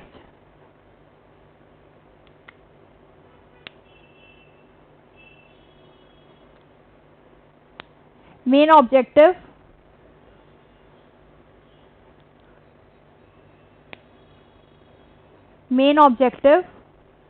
to provide credit to small farmers, to provide credit to small farmers, agricultural laborers, to provide credit to small farmers, agricultural laborers and small and entrepreneurs in rural areas. छोटे छोटे farmers को credit देना, agriculture में जो labour काम कर रही है उनको क्रेडिट देना और स्मॉल एंटरप्रेन्योर्स वगैरह को, ताकि उस एरिया में थोड़ी सी डेवलपमेंट हो. तो रूरल एरियाज में ये सब डेवलप होते हैं. मेन ये क्या है कि जहाँ पे कोई बैंक नहीं होता है, बिल्कुल इकोनॉमिकली बैकवर्ड एरिया होते हैं, वहाँ पे ये डेवलप होते हैं. Next is the government. अच्छा, मेन ऑब्जेक्टिव दोबारा रिपीट करूँ, लिखो ऊपर रीजनल रूरल बैंक का एक बार दोबारा रिपीट कर रही हूँ, जिसका जो छूट गया लिख लो. Main objective to provide credit to small farmers, agricultural labours and small entrepreneurs in rural areas. Next is the government. The government, so जो गवर्नमेंट लोन प्रोवाइड करती है उसको क्या बोलते हैं? तकावी लोन्स. लिख लो, taccavi is TACCAVI, TACCAVI, taccavi, TACCAVI, taccavi loans. Arrow डाल के लिखो इसके बारे में. During emergency and distress, during emergency and distress like famines, floods etcetera. Means short में लिखाया है कि तकावी लोन्स कब हमारा लैंड आउट करती है गवर्नमेंट? ड्यूरिंग इमरजेंसी और distress like famines, floods etcetera. During emergency और distress like famines, floods etcetera. ROI लिख लो, 6% पे होता है. जो इस टाइप के तकावी लोन्स होते हैं 6% के उस पे मिलते हैं. Next is NABARD. नबार्ड, नबार्ड के ब्रैकेट में लिखो, नबार्ड के ब्रैकेट में लिखो 12 जुलाई. नबार्ड के ब्रैकेट में लिखो 12 जुलाई 1982. कब फॉर्म हुआ था ये भी आ जाता है. फुल फॉर्म तो पता ही होगी, लिखनी है तो लिख लो. National bank for agricultural and rural development. NABARD is national bank for agriculture and rural development. NABARD की full form national bank for agricultural and rural development. Module में भी मेंशन है. वैसे ईयर जो है वो आप लिख लीजिए फटाफट से ब्रैकेट में. 12 जुलाई 1982 पूछ लिया जाता है 1 मार्कर में. जनरल जब बेसिकली वो पूछते हैं जनरल नॉलेज के लिए, तो जो टॉपिक्स बुक के अंदर होते हैं उससे रिलेटेड आ जाते हैं. तो मैं बताती रहती हूँ साथ साथ क्या क्या चीजें आ सकती हैं. 12 जुलाई 1982 नबार्ड. इसके अंदर लिखो फर्स्ट पॉइंट, एपेक्स बैंक, मतलब टॉप मोस्ट बैंक है ये, apex bank. Next point, provide finance to credit institutions, provide finance to credit institutions like. Means ये जो बेसिकली बैंकों का बैंक है, तो ऑब्वियसली बाकी सारे जो बैंक है उनको लोन प्रोवाइड करेगा ना, मेजरली यही काम है इसका. तो provide finance to credit institutions like cooperative, commercial banks, regional rural banks, etc. like cooperative, commercial bank, regional rural bank, etc. अच्छा, काफी बच्चे सोच रहे हैं मैम फिर RBI और इसमें क्या फर्क है? हाँ, मुझे पता है ये थोड़ा दिमाग चला होगा. बेसिकली बेटा जो नबार्ड है ये पर्टिकुलरली फॉर्म हुआ है आपका रूरल क्रेडिट के एक्सपेंशन के लिए. तो ये जो बैंक जो काम करते हैं रूरल क्रेडिट के एक्सपेंशन के लिए, उन लोगों को जो पर्टिकुलर फाइनेंस प्रोवाइड होता है for the expansion of rural credit, वहाँ हमारा नबार्ड काम आता है. बाकी अगर पूरी इंडिया की बात करी जाए तो वी हैव RBI सारी चीज़ों के लिए, money supply control and something something.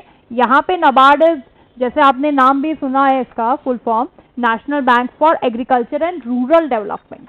तो सिर्फ उसी पर्पज के लिए है. ठीक है. So apex bank provide finance to credit institutions like cooperatives, commercial banks,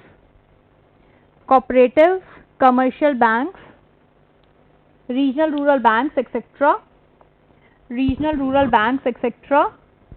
Also provide financial assistance to also provide financial assistance to non-farm sector, non-farming sector कर लो, non-farming sector and backward rural areas, non-farming sector and backward rural areas. Also provide financial assistance to non-farming sector and backward rural areas. Means major जो banks वगैरह हैं उनको भी loan provide करता है, और बाकी जो फैक्टर्स हैं non farming sectors and backward rural areas वहाँ पर भी लोन प्रोवाइड करता है, मेजर इंस्टीट्यूशंस वगैरह को ही करता है. Last and important, very very important, self help groups. Important लिख लो इसको, लिखो इसके बारे में फटाफट हिंट्स में. फर्स्ट पॉइंट, टारगेट ग्रुप क्या होता है इसमें. टारगेट ग्रुप एरो डाल के लिखो, small and marginal farmers and laborers. Target group is small and marginal farmers and laborers, etc. Next point, small proportion is contributed by each member. Small proportion is contributed by each member, and the pooled money is given as credit, and the pooled money is given as credit to needy members at reasonable rate of interest, and the pooled money is given as credit to needy members at reasonable rate of interest. ठीक है, तो वो ये बोल रहे हैं कि हर कोई छोटा छोटा कंट्रीब्यूट करता है और जो मनी पूल हो जाता है वो एक मेंबर, नीडी मेंबर को गिवन दे देते हैं हम eight reasonable rate of interest, जैसा मैंने बताया था आपको. उसके बाद बता रहे हैं कि रीपेमेंट कैसे कर सकते हैं इस लोन की. लिखो next point, repayment of loan can be done in small installments. Repayment of loan can be done in small installments. ऐसा नहीं है एक एक साथ ही देना, छोटी छोटी इंस्टॉलमेंट में आप आराम से रीपे कर सकते हैं. Next point, self help group help in women empowerment. Self help group helped in women empowerment. Women empowerment में काफी हेल्प किया है सेल्फ हेल्प ग्रुप्स ने. Next point, limitation. लिमिटेशन क्या है इसकी. Borrowing is done only for consumption purpose and not for agricultural purpose. Borrowing is done only for consumption purpose and not for agricultural purpose. इसकी एक limitation ये है कि आपस में जब बोरोइंग करते हैं तो वो कभी कभार, ज़्यादातर यही हुआ रूरल एरियाज में, तभी इतना डेवलप नहीं हो पाए कि ये कंजम्पशन पर्पस के लिए करते हैं, अपना प्रोडक्टिव पर्पस के लिए नहीं करते हैं. तो ऑब्वियसली लोन उठाया, खा लिया, उसके बाद कहाँ से तो रीपे करेंगे, कैसे तो ग्रुप चलेगा. तो दैट इज अ कंसर्न. तो यही कह रहे हैं, छोटे छोटे फार्मर्स होते हैं इसमें, छोटा छोटा अमाउंट कंट्रीब्यूट करते हैं, नीडी मेंबर को रीजनेबल रेट ऑफ इंटरेस्ट पे देते हैं, वो रीपे करता है छोटी छोटी इंस्टॉलमेंट में. लेकिन हाँ, ऑब्वियसली वुमेन को इसने काफ़ी ज़्यादा एम्पावर किया. वुमेन देखा जाए तो कंपैरेटिवली रेगुलर, और बेसिकली वो ज़्यादा सोचती हैं कि नहीं किस तरीके से करना है क्या नहीं. अच्छा, मैं थोड़ा बाइस हो रही हूँ. ओके. सो लिमिटेशन में यही बोल रहे हैं कि ज़्यादातर जो बोरोइंग होती है वो कंजम्पशन पर्पस के लिए होती है and not for agriculture purpose. Okay, so last topic of this class, critical appraisal. किस चीज़ का. Role of rural banking in rural development. क्या रोल प्ले किया रूरल बैंकिंग ने रूरल डेवलपमेंट में, कितना ग्रो हुआ, कितना नहीं हुआ, वो सारी चीज़ें हम इसके अंदर देखने वाले हैं. तो जैसा कि आपको पता है कि अगर होता अच्छे से तो हमें दिखी जाती है अच्छे से डेवलपमेंट. अगर डेवलपमेंट नहीं दिख रही है तो यानी कोई ना कोई कमी रह गई है. तो अब हम देखेंगे कि इसके अंदर क्या चीज़ की कमी रह गई है. तो इधर देखिए, इनसफिशियंसी में वो यही बोल रहा है, एट एनी डे. इनसफिशियंसी में क्या है, डिमांड जितनी होती है सप्लाई उतनी नहीं होती. मतलब जिस भी चीज़ों की डिमांड है, यानी इंफ्रास्ट्रक्चर, लोन्स, किसी भी चीज़ की जो भी आपका डिमांड है बैंक से रिलेटेड, वो जितनी ज़्यादा डिमांड है वो हमारी उतनी सप्लाई नहीं होती, इतने बैंक्स नहीं है, इतना लोन नहीं प्रोवाइड हो रहा, सारी चीज़ें. तो दैट इज़ इनसफिशियंसी. उसके बाद इनएडिक्वेट कवरेज. प्रॉपर जो बिल्कुल मार्जिनल और बहुत ज़्यादा पुअर फार्मर्स हैं उनको कवर नहीं किया जाता, पता ही नहीं चलता उनके बारे में. So that is a major issue. Next, inadequate amount of loan. जितना लोन चाहिए उतना मिलता नहीं है फार्मर्स को. अगर उन्हें 2 लाख का लोन चाहिए अपना बिजनेस बढ़ाने के लिए तो उनको उतना उस तरीके से नहीं मिलता है, चाहे यहाँ बात करी जाए या वहाँ बात करी जाए. यहाँ मिल जाता है तो वापस नहीं दे पाते, तो गए. वहाँ इतना ज़्यादा मिल नहीं पाता क्योंकि पेपर वर्क वगैरह थोड़ा बहुत होता है. So that is issue. जितना लोन चाहिए उतना नहीं मिल पाता है.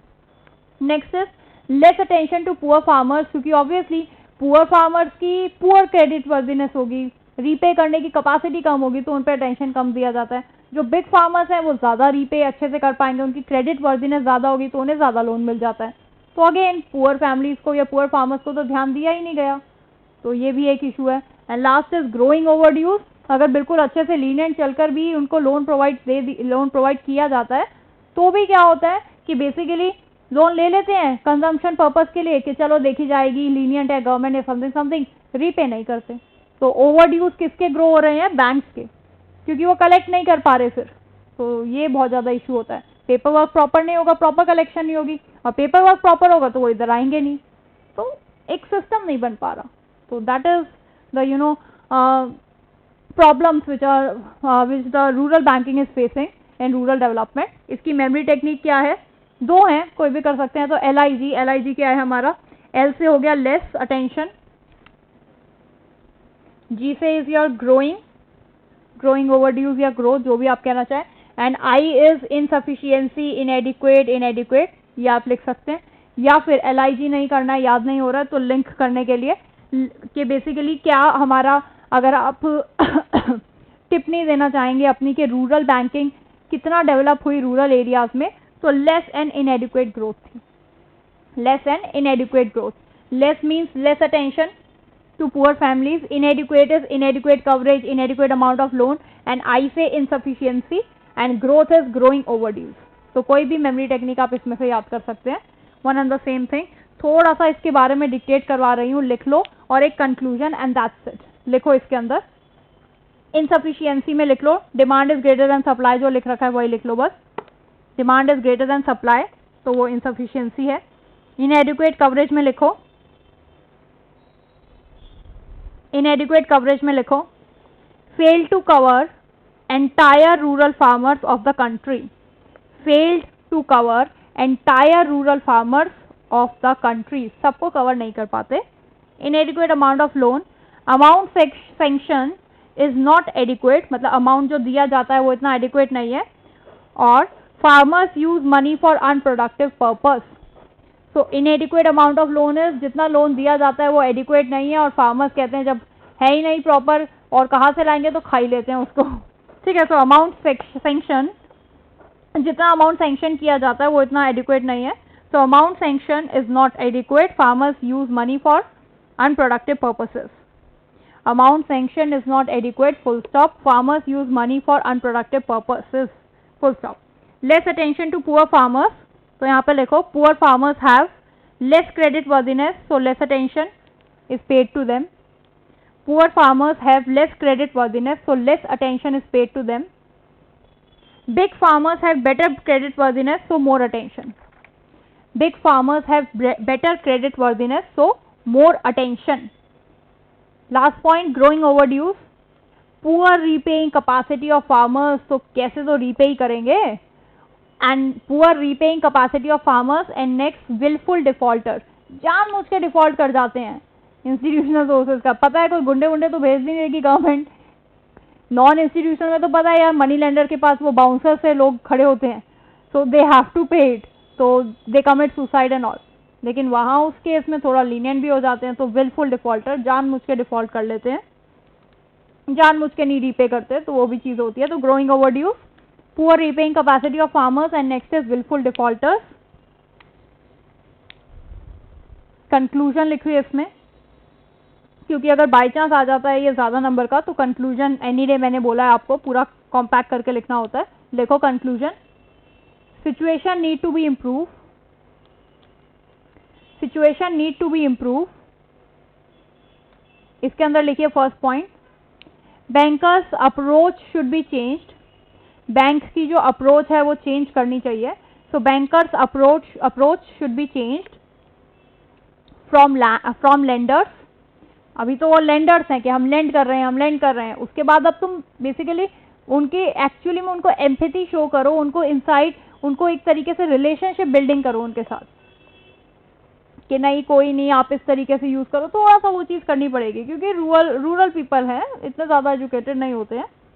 सो bankers approach should be changed from lenders to relationship banking with borrowers. from lenders to relationship banking with borrowers. Next point, farmers should be encouraged to develop a habit of saving and efficient utilization of financial resources. To develop a habit of saving and efficient utilization of financial resources. So farmers को basically encourage करना चाहिए कि वो saving और इन सब चीज़ों की efficient utilization of financial resources, इन सब चीज़ों की हैबिट बनाए. Farmers should be encouraged to develop a habit of saving and efficient utilization of financial resources, ताकि वो सेव कर सकें, अच्छे से यूज़ करें और प्रीपे कर सकें एंड अपना बिजनेस भी चला सके, अपनी लाइफ भी चला सके अच्छे से.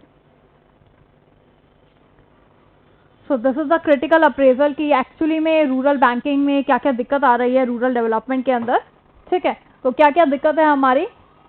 लेस अटेंशन होता है पुअर फैमिली को, LIG से ले लो या लेस हमसे ले लो. ठीक है, उसके बाद less and इनएडिक्वेट coverage, inadequate amount of loan sanction, जितना लोन दिया जा रहा है वो इतना प्रॉपर नहीं है तो अनप्रोडक्टिव पर्पस के लिए यूज होता है. कवरेज इतनी नहीं है, फार्मर्स वगैरह जो हैं पूरे कवर नहीं हो पाते हैं. इनसफिशियंसी है, डिमांड ज़्यादा है, सप्लाई इतनी नहीं है. And last is growing overdues, repay नहीं कर पाते हैं ढंग से. ठीक है, और जानबूझ के भी डिफॉल्ट कर जाते हैं. तो इसलिए कंक्लूजन है कि उनके साथ प्रॉपर रिलेशनशिप बिल्डिंग पे जाइए. ठीक है, उसके बाद हमारे फार्मर्स को एनकरेज करिए how to save it, how to use it for productive purpose. वो सारी चीज़ें करनी ही पड़ेंगी. एजुकेशन उस चीज़ की उनको प्रोवाइड करनी ही पड़ेगी. So this is all about your rural development. या it's a bit big class, लेकिन ठीक है, हमने काफ़ी पोर्शन कवर कर लिया इसके अंदर. एक प्रॉपर एक लिंक में टॉपिक था, so that's why I have to cover it. So rural development में हमने क्या क्या चीज़ें पढ़ी हैं. सबसे पहले डेफिनेशन में क्या पढ़ा था हमने. Continuous and comprehensive socio economic process है ये.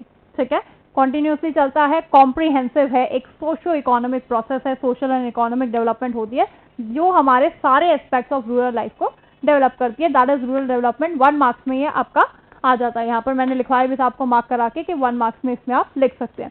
देन इज योर प्रोसेस या की चैलेंजेस, कि क्या क्या प्रोसेस होते हैं रूरल डेवलपमेंट में, क्या क्या इश्यूज होते हैं. तो वही फिर पॉवर्टी. तो फिर पॉवर्टी मीन्स डेवलपमेंट करो. तीन चीज़ें डेवलपमेंट थी. डेवलपमेंट ऑफ प्रोडक्टिव रिसोर्सेज का बेसिकली डेवलप करना चाहिए ताकि एम्प्लॉयमेंट वगैरह जनरेट हो सके अदर लोकेलिटीज़ में. You can say other than farming. ठीक है, ह्यूमन रिसोर्सेज का डेवलप करो, एजुकेशन एंड हेल्थ, ये याद रखो ह्यूमन रिसोर्सेज में.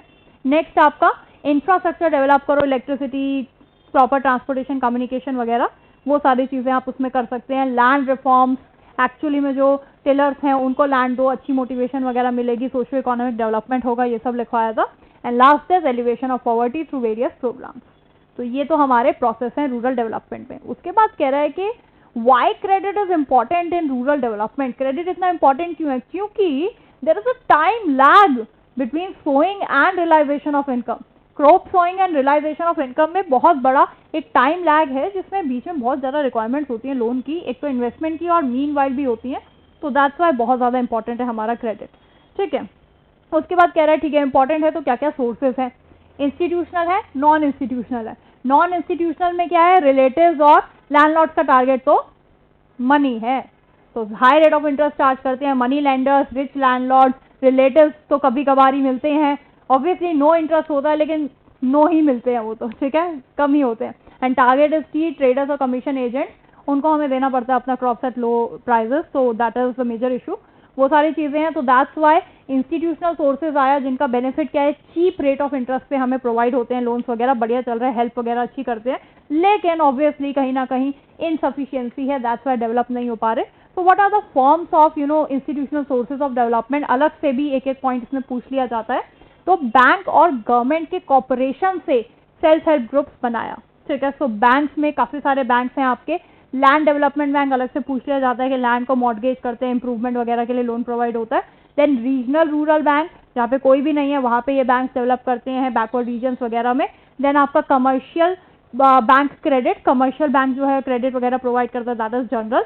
देन नबार्ड आपका एपेक्स बैंक है, इन सबको लोन वगैरह प्रोवाइड करता है. देन बैंक्स और गवर्नमेंट, तो गवर्नमेंट तकावी लोन देती है 6% रेट ऑफ इंटरेस्ट पे. के कॉर्पोरेशन यानी कॉपरेटिव बैंक्स क्या करते हैं, हमें पूरा पूरा कॉपरेशन देते हैं कि मनी लेंडर्स के चंगुल से बाहर निकल पाएं, ठीक है।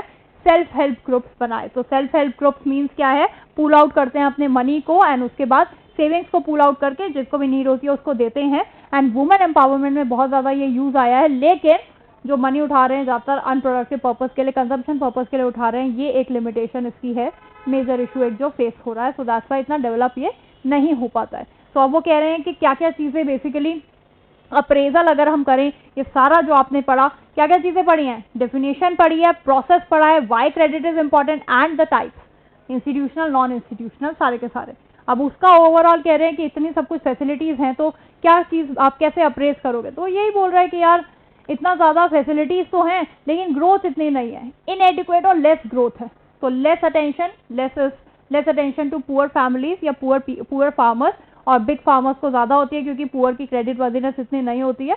इनएडिक्वेसी है किस चीज़ में, एक तो कवरेज में, सारे फार्मर्स कवर नहीं होते, दूसरा जितना लोन सैंक्शन हो रहा है उसमें इतना लोन सैंक्शन नहीं हो पाता है, तो वो अनप्रोडक्टिव पर्पज़ के लिए खा लेते हैं, ख़त्म करते हैं उसको, दैट इज एंड इनसफिशियंसी है, मीन्स जितनी डिमांड है उतनी सप्लाई नहीं है, ठीक है। ऊपर से ओवर ड्यूज जो है वो ग्रो हो जा रहे हैं क्योंकि कोई रीपे नहीं कर रहा है, जानबूझ के डिफॉल्ट कर रहे हैं इन सब पर्पज़ के। तो दैट्स वाई इन सब चीज़ों को हैंडल करने के लिए थोड़ा रिलेशनशिप बैंकिंग करनी पड़ेगी, थोड़ा समझाना पड़ेगा how to save out things and all that, वो सारी चीज़ें इसमें बहुत ज़्यादा ज़रूरी है। तो आज की क्लास में हमने क्या पढ़ा, रूरल डेवलपमेंट की डेफिनेशन हमने रीड करी है, इसके अंदर हमने पढ़ा व्हाट इज अ प्रोसेस में वही है चैलेंजेस जो होते हैं, फिर पॉवर्टी, फिर हमने पढ़ा वाई क्रेडिट इज इंपॉर्टेंट, क्या टाइप्स हैं, इंस्टीट्यूशनल नॉन इंस्टीट्यूशनल में तो किसका उसका टारगेट ही मनी है, रिलेटिव्स और लैंडलॉर्ड्स का, इंस्टीट्यूशनल में बैंक्स और गवर्नमेंट की मदद से सेल्फ हेल्प ग्रुप हमने बनाए हैं, ठीक है। उसके बेनिफिट क्या है, चीप हमें रेट ऑफ इंटरेस्ट पे अच्छी हेल्प वगैरह मिल जाती है, लेकिन फिर क्रिटिकल अप्रेजल किया तो लेस एंड इनएडिक्वेट ग्रोथ हो रही है, ये हमें पता चला। So that is the conclusion of this. One more thing, just a minute, आपका जो page number in your module, come to page number 6,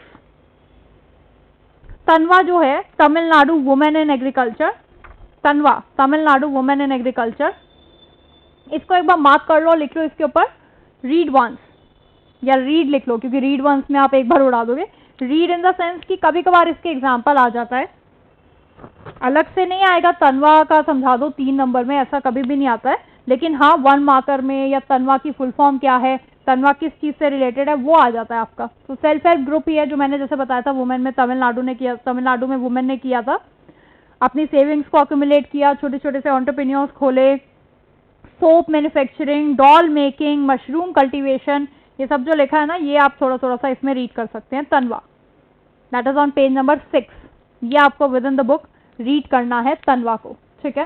self help group का एग्जाम्पल है, अगर आप ये सेल्फ हेल्प ग्रुप आ भी जाता है 3 से 4 नंबर में और तनवा का एग्जाम्पल देते हैं तो ऑब्वियसली मार्क्स ज़्यादा मिलेंगे, ठीक है। सो वो एग्जाम्पल वहाँ से पुट ऑन कर लेना एंड दैट्स इट। सो एक बार इसको रीड करो, जिस तरीके से 5 मिनट्स में मैंने इसको कंक्लूड किया है, अच्छे से रीड करके याद करो तो आप भी कर पाओगे, एंड फर्दर जो हम टॉपिक हैं वो नेक्स्ट क्लास में उठाते हैं।